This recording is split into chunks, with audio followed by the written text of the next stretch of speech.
It was meant to be a routine landing into Washington's Ronald Reagan National Airport, but the US is now coming to terms with the biggest aviation disaster in decades.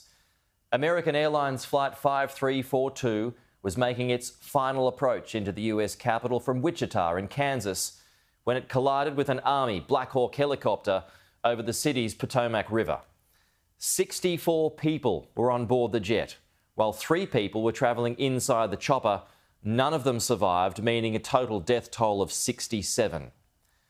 Let's take a live look at the Potomac River now, where recovery operations continue in waters that are at -1 degree. It's understood at least 30 bodies have been recovered so far.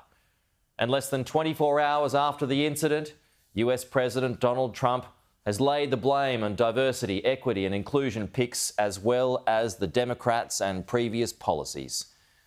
Let's go to the Potomac River now, where we find our Washington correspondent Annalise Nielsen. Annalise, good afternoon where you are. Do we know any more about what's caused this crash?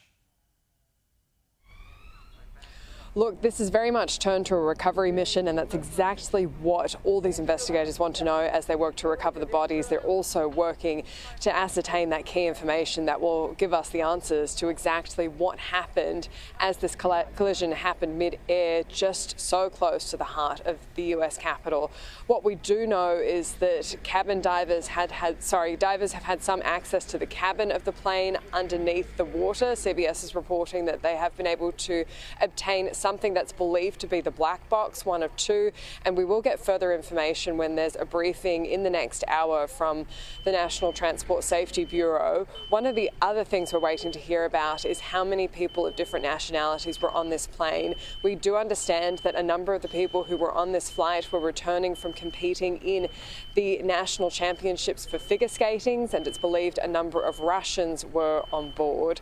While this is all playing out, there was a briefing at the White House in the White House press office, and we'll get to that in a moment. But we have heard from both the Defense Secretary, who was responsible in the ultimate level for the Black Hawk that was involved in this collision, and of course the American Airlines CEO, who spoke earlier today. Both of these officials have said that the pilots on each aircraft were very experienced pilots. Here's the American Airlines CEO.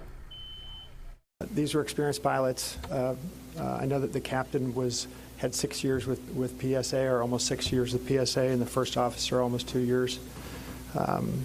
Again, standard approach, and that's about all I can say.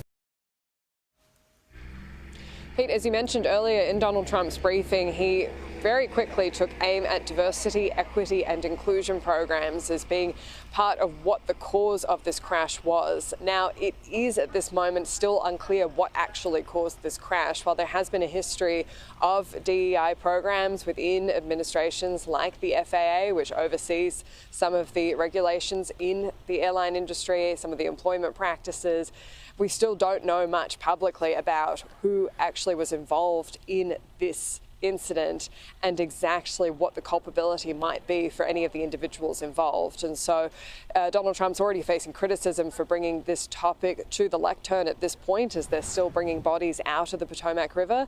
He made no apologies for talking about DEI as being something he thinks has contributed to this disaster.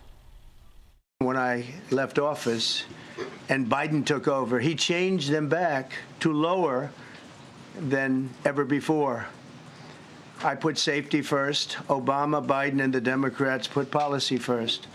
And they put politics at a level that nobody's ever seen, because this was the lowest level.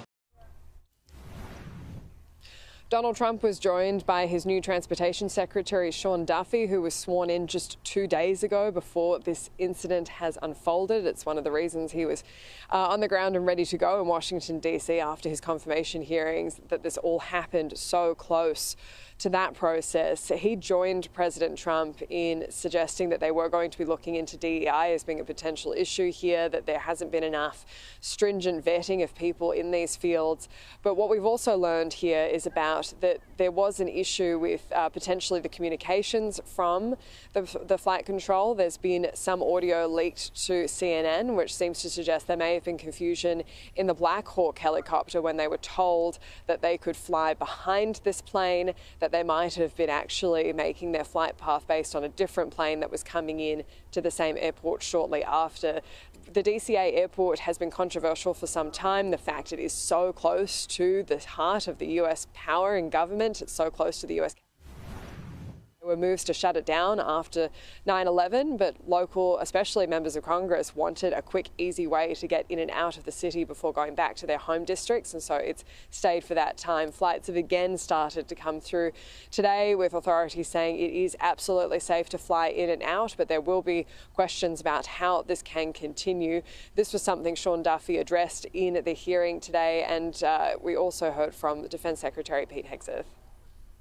When we deal with safety, we can only accept the best and the brightest in positions of safety that impact the lives of our loved ones, our family members.